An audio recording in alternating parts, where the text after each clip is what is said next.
안녕하세요. 김종업의 경제부동산입니다. 구독, 좋아요 부탁드립니다. 오늘 11시 엄청난 악재가 터졌습니다. 이미 주식과 가상화폐는 만신창이가 되었으며 후발주자로 부동산이 대폭락하는 전조징후를 보여주고 있습니다. 3달째 내놓아도 보러 오는 사람이 없는데 다주택과 법인 매물이 쏟아지면서 2년 전 가격으로 떨어진 곳도 속출하고 있습니다.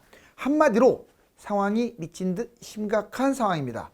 유료 상담은 010-3999-8808 전화 주십시오. 오늘 11시 엄청난 악재 터졌다. 자, 상황이 미친 듯 심각한데 여기 미국발 금리 인상 이걸로 인해서 지금 아파트 출렁거리고 있고 주식도 이 해일 속에 감겼어요. 단순히 이거 하나가 문제가 아니고 지금 아주 좋지 않은 것들 여러 가지가 지금 동시에 쏟아지고 있습니다. 이른바 퍼펙트 스톰이죠. 부동산 특단 대책, 집값을 무너뜨리는데 기여를 하고 있습니다. 진작 불필요한 규제는 완화했어야 하는데 그랬다면 집값이 안정화됐을 거예요. 자꾸 규제를 더해가지고 지금 거품이 많이 올라온 겁니다. 자, 양도세 완화 5월 10일부터 소급 적용. 여러분들이 이거 진짜 모르는 분들이 많더라고요. 이 다주택만 이번에 풀린 게 아니에요. 그동안에 집 하나 팔면 2년 있다 팔아야 한다 이거 아시죠? 근데 그게 폐지됐어요. 그리고 일시적 2주택도 1년이 아니라 2년으로 하면 어떤 내용인지 볼까요? 자, 5월 10일 그리고 소급 적용까지 해가면서 도와준답니다. 다주택자, 다주택 양도세 중과 1년간 한시적 배제한다고 다 나왔죠. 즉 6에서 45% 일반 과세만 냅니다. 여기에 원래 2주택 20%, 3주택 30% 플러스가 돼가지고 최대 75%까지 세금을 내는데 이 중과세는 이제 1년간 배제될 거예요.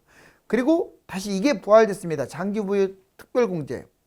그러면 이 최대 30%까지 혜택을 본다면 사실상 6에서 45%에서 30%까지 보게 되면 한 자리 숫자의 세금밖에 안 낼 수도 있어요. 그 전에 엄청나게 세금을 내다가 자, 공제 연 2%씩 장기부유 특별공제가 연 2%씩 해당되죠. 자, 다주택자들 꼭 명심하시고 두 번째, 자, 재기산 폐지. 다주택 주택 매도 후에 2년 보유 거주. 그러니까 매도한 다음부터 설정하는 거예요. 얘를 보유 거주를요. 그걸 만들었잖아요. 그 법을, 이상한 법을. 그러니까 매물이 안 나오죠. 그런데 지금은 그거 상관없이 예전부터 보유했던 그 기간, 거주했던 기간을 인정해 주는 거예요. 지금 과거의 법은 지금 판다음부터 해서 이 남은 1주택을 2년 보유 및 거주해야만이 비과세였어요. 자, 그 뜻입니다. 매도 후에 2년 지난 후에 비과세다. 이게 1주택 즉시 비과세로 바뀌었다. 꼭 기억하세요. 자, 주택 2년 보유, 거주 기간 기준으로 계산해가지고 비과세를 한다. 즉 2년만 거주하고 보유하고 1주택이면 비과세가 된다. 자, 일시적 2주택도 상당히 완화됐어요. 종전에는 신규 주택 취득 후에 1년 내에 기존 양도해야 비과세였어요. 그런데 지금은 2년으로 바뀌었습니다. 2년으로. 원상복귀가 된 거죠. 당연히 이렇게 해야 돼요. 이런 걸 이게 집값 하락에 전혀 도움이 안 되거든요. 세 번째, 특히 이거 세대원 전원이 신규 전입에 들어가야만이 비과세인데 이게 폐지됐어요. 세대원 전원 안 들어가도 돼요. 그래서 이 비과세 요건이 1년에서 2년으로 세대원 전원 신규주택으로 안 들어가도 된다. 바로 이렇게 바뀌었어요. 자, 윤정부 규제 완화 연도별 계획안, 이 계획안이 나왔는데 꼭 이거 중요합니다. 자, 계획안이 뭐 완전히 실현된다는 보장 없고 법도 통과해야 할 것, 법도 개정해야 할 것들이 있기 때문에 미지수지만 전반적으로 이렇게 보시면 돼요. 확정 안 된 것을 확정된 것처럼 착각을 해서 집을 사는 사람도 있고 절대 그러면 안 됩니다. 먼저 2022년 올해 먼저 양도세부터 없앴네요. 5월달 다주택 중과 그리고 재기산일이 다시 한번 계산하는 것을 없앴다 이 말이죠. 일시적 2주택 이것도 변동된 거 제가 말씀드렸고, 자, 임대차 3법 이거 아마 또 손볼 겁니다. 자, 상반기 중으로, 물론 이거 법 개정을 해야지만 상반기 중으로 진행할 가능성이 높아요. 자, 그 다음에 재건축 초과의 환수 완화. 이건 하반기의 법 개정. 왜냐하면 지금은 너무 집값이 뜨겁기 때문에 하반기 때 법을 개정하면 이제 내년이나 빨라야 적용되고, 아니면 집값이 꺾이지 않는다 그러면 무한정 늦추겠죠. 공동주택 분양가 가격, 여러분들 그 분양가 상한제 이런 것들 지금 자율제로 바꾼다고 하는데, 이거 하반기로 예상하고 시행규칙만 개정하면 되는데 이게 바로 진행될 것 같지가 않아요. 왜냐? 집값이 역시 하락한 다음에 진행한다라고 못을 박았어요. 자, 23년 내년에 그럼 어떤 것들이 개정되느냐? 재건축 안전진단 완화. 이때 23년이 돼서야 이제 진행하잖아요. 이때 한 상반기 시행규칙만 개정하면 가능하고, 그런데 이것도 이때 역시 집값이 하락하지 않으면 이거 계속 완화 안 할 거예요. 재건축 용적률 충고도 마찬가지로 연동해서 내년 상반기 시행규칙 개정. 노후 신도시 재생특별법. 자, 이제 서울에 아주 낙후된 곳들 많잖아요. 이거 내년 상반기 법 개정, 법을 개정해야만이 이제 통과될 수 있는 거죠. 자, 이제 미정 불가능. 사실상 이거는 거의 안 될 가능성이 큰 것들 제가 한번 모아봤어요. 전용 60m 제곱 이하, 즉 25평 아파트 임대주택 사업해가지고 예전에 떼돈 본 사람들 많아요. 몇 천억까지도 벌었어요. 놀라지 마세요. 자, 몇 천억 벌었다고 분명히 말했어요. 임대주택 사업. 왜? 양도세를 한 푼도 안 내요. 1000개를 잡아도. 그걸 또 부활하겠다고 하는데, 이거 지금 여기 연도도 안 나와 있어요. 미정입니다. 물론 제가 봐서는 안 할 가능성이 높아요. 소형 빌라, 오피스텔 다세대 이 조그마한 것들 주택수에 제외한다? 꿈 같은 얘기죠. 이거 불가능할 가능성이 큽니다. 집값이나 아주 대폭락을 하면 모를까? 이거 지금 확정된 것처럼 해가지고 영업하는 사람들 많아요. 안 될 가능성이 훨씬 높다고 했고, 된다고 하더라도 엄청 집값이 빠져야 하니까 미리 잡지 마세요. 가계대출, LTV는 지금 이미 완화됐는데 이제 DSR 확대 완화. 당연히 이 세 가지가 집값이 크게 떨어지면 가능성은 있어요. 왜? 그때는 부양책을 써야 하니까. 용산을 잡아라. 오늘 아주 여러분들에게 중요한 얘기를 할게요. 제가 이제 강남이 앞으로도 계속 우리나라에서 1위가 될 것이다. 물론 그 변함없습니다. 그런데 강남도 강남 나름이고요. 자, 이제 가성비, 상승률 측면에서 그럼 어디가 1등을 할 거냐? 이거 볼 것 없이 용산 1등입니다. 강남이 아니에요. 가성비 말했어요. 가성비. 그리고 강남에서도 한강 라인 거기하고 쌍벽을 이룰 수가 있어요. 이미 테헤란로라든가 또는 송파구나 이런 데는 용산한테 많이 밀릴 거예요. 자, 한번 보실까요? 이게 집에 관심 있는 사람들은 이 용산을 꼭 보셔야 돼요. 윤석열, 용산, 서울 대표하는 도시 될 것. 용산 르네상스 열린다. 이거는 뭐 윤석열의 의미가 아니라 여기 딱 보세요. 이게 서울 지도죠. 이게 딱 동그라미 치는 딱 중앙 아닙니까? 중앙에 용산구라고 덜렁 있어요. 이게 서울의 정중앙이면서 또 놀라운 사실은 여기 한강이 이렇게 밑에 흘러요. 한강이 중앙 부분에 있잖아요. 더 놀라운 사실은, 자, 오른쪽에 우리나라의 핵심이라고 할 수 있는 강남구가 있고요. 왼쪽에 딱 그 각도에 여의도가 있어요. 거기 재건축 단지들이. 그리고 정중앙 딱 걸어가면 오른쪽에 서초구가 바로 붙었고 왼쪽에 동작구가 있다는 거. 즉 이게 요새입니다. 위로 올라가면 여러분들 또 호재가 많은 곳이 용산만이 아니라 그 서울역 있죠. 거기가 GTX가 2개가 지나가요. 그리고 여기도 B 노선이 지나가고 용산도 신분당선까지 지나가지 않습니까? 엄청납니다. 그리고 여기가 그냥 단순한 주택지구가 아니라 업무지구 성격이 강하다는 게 또 키포인트예요.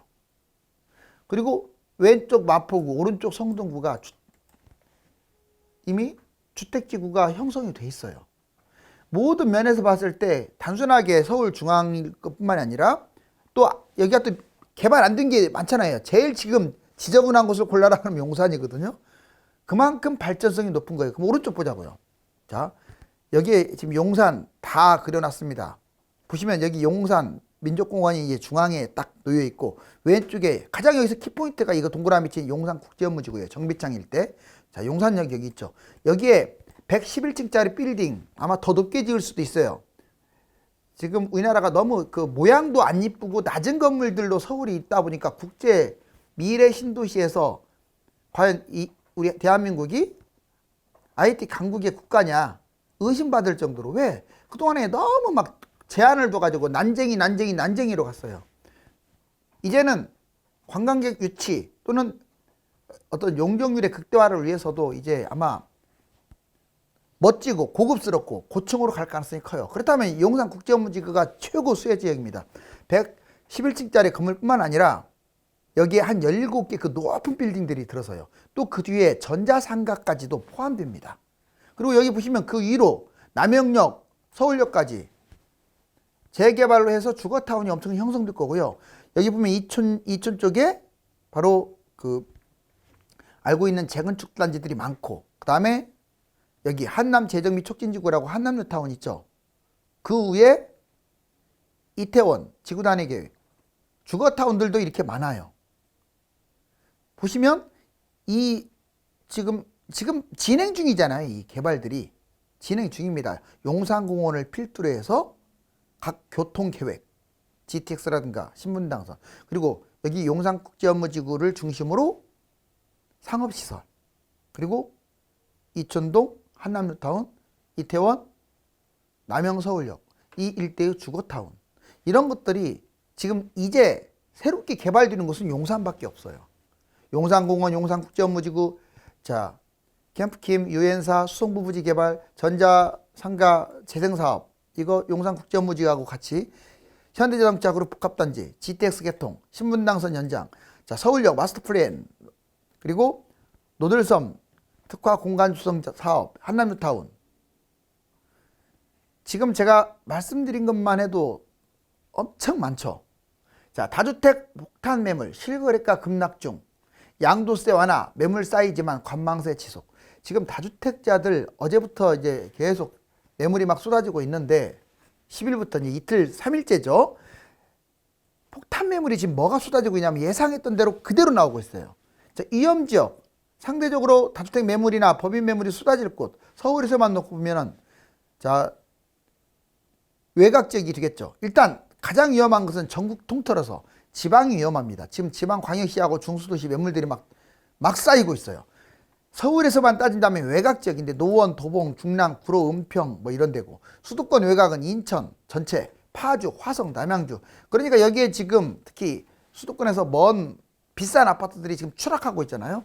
위험 부동산은 뭐냐? 지역 말고 이번에 아파트 아닌 것들이 먼저 털어내고 있어요. 지금 빌라, 오피스텔, 도시형 팔리지는 잘 않겠죠. 나홀로 아파트도 못난이 아파트들 위주로 내놓고 있습니다. 황금성, 투자성, 여러분들이 가지고 있는 부동산이 위험 지역이거나 이 위험 부동산이거나, 이번에는 위험 형태 볼까요? 주로 평형, 소형을 던지지 대형을 던지진 않죠. 가격도 싼 것들 중심으로 보유, 갭 투자한 것들이 우선, 갭 투자 많은 곳들이 그러니까 불리하다 이 말이죠. 차익은 적은 것들, 교통, 여기에서 좀 떨어진 것들 위주로. 자, 위험 시기, 1차 위험 시기는 지금입니다. 2022년 5월 달부터 내년 4월까지. 왜? 다주택 매물이 쏟아질 거니까. 본격적 2차 위험 시기는 이제 대세 하락. 자, 내년 5월부터 2026년까지 무려 한 3, 4년 동안 대세 하락장에 폭락할 것으로 보여요. 이 다주택 매물뿐만 아니라 공급 폭탄, 경기도 3기 신도시의 매물이 터지는 게 강남 폭락과 연관이 있을까요? 없을까요? 직접적인 연관이 있습니다. 매물 폭탄이 뭐 서울은 서울끼리 가고 경기도는 경기도끼리 가고 이러지 않아요. 주고받으면서 갑니다. 다만 나중에 누가 신고가를 더 찍느냐 그 차이만 있어요. 주가, 가상화폐, 부동산, 달러, 금, 자산가치 전망. 자, 여러분들 여러 번 얘기했지만 이 주식 보세요. 지금 제가 말씀드렸던 대로 생각보다 많이 빠지지 않나요? 주식, 가상화폐 연저점 찍으면서 막 떨어지고 있잖아요. 이미 예측된 거 아닙니까? 그거는 지금 금리 인상이 중반도 아니에요. 이제 초반이에요, 초반. 그러니까 심각하다는 거죠. 물론 도중에 또 이제 반등할 기회가 한번 올 거예요. 그때 한번 당장 팔으라는 얘기가 아니라 반등할 때 매도 한번 생각하시고, 떨어질 때마다 오늘도 보니까 자꾸 개미들만 사재 끼는데 왜 자꾸 그럽니까? 이거 꼭 보시고 이 자료를 보시고요. 판단을 정확하게 하세요. 나는 10년 됐으니까 20년 됐으니까 선수다. 그 선수가 어디 있어요? 10년 20년 된 사람은 아마 엄청나게 잃었을 거예요. 재산을. 볼까요? 주식, 미국 금리 인상, 긴축, 이게 원인이 일이죠. 자, 투자한다든가 또는 물타기 도중에 싸다고 생각해서 또 싸게 매입하는 거죠. 근데 싼 게 지금 계속 바닥을 찍고 가고 있으니까 하면 안 된다고요. 금지. 오히려 손절하라고 했죠. 조금 반등하면. 두 번째, 경제 위기 때 코스피가 왜 위험하냐면 1000까지 떨어질 수 있으니까 잡으면 안 되는 거예요. 바닥을 몰라요. 나스닥은 거품이 전 세계 주가에서 1위 거품 최고로 심한 곳이 나스닥이에요. 2500까지 폭락할 수 있습니다. 코스피는 저리 가라예요. 그러니까 미국 주식 하지 마시라고요. 자, 전략. 기관 외국인들이 과연 얼마나 사재끼느냐. 코스피 매일 나오잖아요, 이거. 그리고 또 하나. 이번에는 기관이 인버스라든가 레버리지를 사느냐 파느냐를 보면 주가가 떨어질 거냐 올라갈 거냐를 알 수가 있어요. 이거는 언제 해야 하느냐. 바닥. 목표가 있다면 금융위기 때 좀 매입했으면 좋겠어요. 그 전까지는 하지 마시고. 또는 많이 빠졌다가 이제 계속 올라가는 타임 그 보면 아시잖아요. 흐름을. 그때 잡던가. 가상화폐, 미국 금리 인상, 나스닥이 급락하면 얘는 연동이에요. 엄청 추락하고 있는데 투자 금지입니다. 얘도 역시 손절 필요해요. 경제위기라도 터진 날에는 비트코인 1천만 원 이하로 떨어질 가능성이 높고요. 10배 이상 떨어질 수도 있어요. 얘는 가늠이 안 돼요. 이미 200배 뛰었기 때문에. 전략, 경제 상황 판단하시고요. 나스닥 주가 꼭 특히 나스닥이 중요해요. 얘한테 가상화폐한테는. 자, 이거 주식 이런 거 판단하면서 이걸 사고팔고를 하셔야 돼요. 안 했으면 좋겠어요. 그리고 얘도 역시 바닥에 매입. 부동산. 자, 주가 가상화폐 폭락 이후에 후행으로 떨어지니까 지금은 표가 잘 안 나죠. 거래만 안 될 뿐이지. 결국 사이클상 하락하게 되면 20에서 60% 떨어지고 경제 위기가 만약 터진다면 30에서 80%까지도 폭락할 수 있어요. 그래서 지금 투자하는 거 금지입니다. 부동산. 전략. 무주택자들은 지금 할 것은 좋은 지역 청약. 떨어져도 좋으니까 청약만 하세요. 그리고 다주택자들은 매도하는 게 최선 같고 다 매도하고 바닥장에 매입하시라고요. 달러. 세계 경제 침체. 위험자산이 지금 폭락하면서 얘들은 계속 뛰고 있죠. 자, 안전자산 투자 유망합니다. 얘들은 안전자산이라고 할 수 있어요. 상대적으로. 자, 경제위기 1달러에 1,500원까지 떨어진다. 이것은 1,580원. 자, 그리고 경제위기 1달러에 또 1,800원. 얘는 참고적으로 이거 2007년에 떨어진 거고 얘가 1997년 외환위기 때 좀 순서가 바뀌었죠. 아무튼 1,500에서 1,800까지 떨어질 수 있다. 그래서 전략을 어떻게 짜느냐. 경제위기를 목표로 사야 돼요. 지금은 달러가 올라가니까 막연히 잡아야겠다 이렇게 잡으면 안 돼요. 왜? 그러면 경제위기 안 터지게 되면 손해볼 수도 있잖아요. 100원이나 200원 정도 손해볼 수 있어요. 근데 경제위기 터지면 300에서 500까지 올라갑니다. 그래서 그거 목표로만 잡아야 돼요.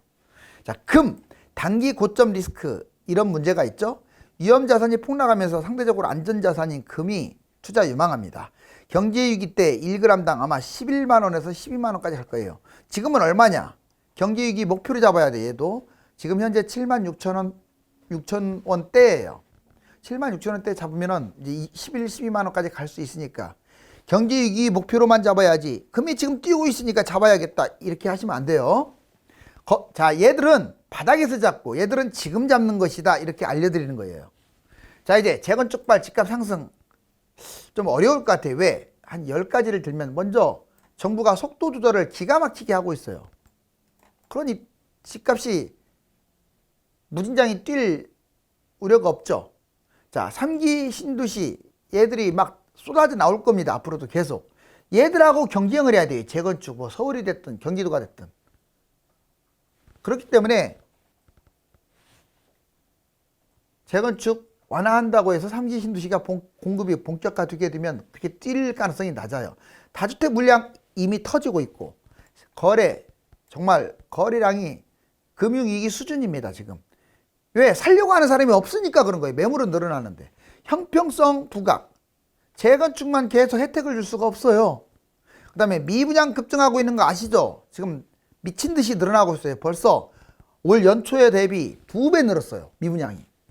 대출 제한 지속. 대출 제한은 집값이 떨어지기 이제 폭락 전까지는 풀지 않을 거예요. 아마 LTV나 조금 풀어주고 금리 인상 단계별로 이제 시작이라고 했죠. 매수 능력도 부족하다는 것도 특이점이에요. 매수할 여력이 있는 사람이 별로 없어요. 전세가도 낮습니다. 전세가율이 높으면 갭 투자를 하는데, 자, 재건축발 집값 상승이 어려운 이유 무려 10가지나 돼요. 자, 대출 금리 7%, 미국 기준금리 빅스텝 보시면 여기 6.59에서 4.02 주택담보대출 고정금리가 이렇게 높아질 가능성. 지금 우리나라 한국 1.75까지 이제 1.50에서 5월달 1.75까지 올릴 거예요. 자, 근데 미국은 현재 빅스텝 해갖고 0.7에서 1.0인데 바짝 붙었죠. 지금 1.50, 1.0 이거 두 번만 땅땅 치면 역전될 거예요. 여기 역전된 과거 사례 96년 6월달 2011년 3월달에 역전됐죠. 미국이 더 올라갔다 이 말이죠. 그 다음에 2005년에도 역전, 그리고 2018년에도 역전. 이렇게 이제 지금은 역전 아니지만 올라가겠지만 또 역전되는 게 제 생각은 올 연말이나 내년 23년은 확실하게 역전될 것 같아요. 역전되면 좋지 않습니다. 외국 자본이 막 빠져나가는 거예요. 그러면 또 주식 더 좋지 않아요. 자, 양도세 중과완화, 절세, 윤정부 재건축 개발 계획 이처럼 지금 장기 보유 특별 공제도 적용하다 보니까 감액이 이렇게 드는 거예요. 매물은 늘어났지만 거래 침체는 여전하네요. 자, 몇몇 거래 현황 보세요. 2, 3, 4월 지금 천 거기에서 왔다 갔다 하고 있어요. 아파트가 늘어나질 않죠. 지금 거래량이. 그 다음에 서울 아파트 전세 매물, 매매 매물 이렇게 늘어나고 있죠. 전세는 좀 줄었고. 그리고 지금 이게 0인데 지금 약간 상승 중입니다. 소폭 반등하고 있지만 이게 표가 잘 안 나죠. 거래가 없다 보니까 이게 이렇게 치고 옛날 같으면 이 정도 올라왔는데 지금 올라가지를 못하고 있어요. 오히려 지금 매매 수급 지수는 올라가는 듯 하다가 다시 꺾였죠. 자, 이렇게 불장이 됐던 게 완벽하게 차갑게 얼어붙었네요. 거시경제가 몇 년간 심각한 상황으로 빠져들 것이 확실하기 때문에 당분간 위험자산은 투자하지 말고 관망해야 합니다. 이미 많이 물려가지고 있는 주식, 가상화폐, 부동산 등도 손절할 수 있으며 타이밍을 보고 빠져나오는 것이 좋습니다. 감사합니다.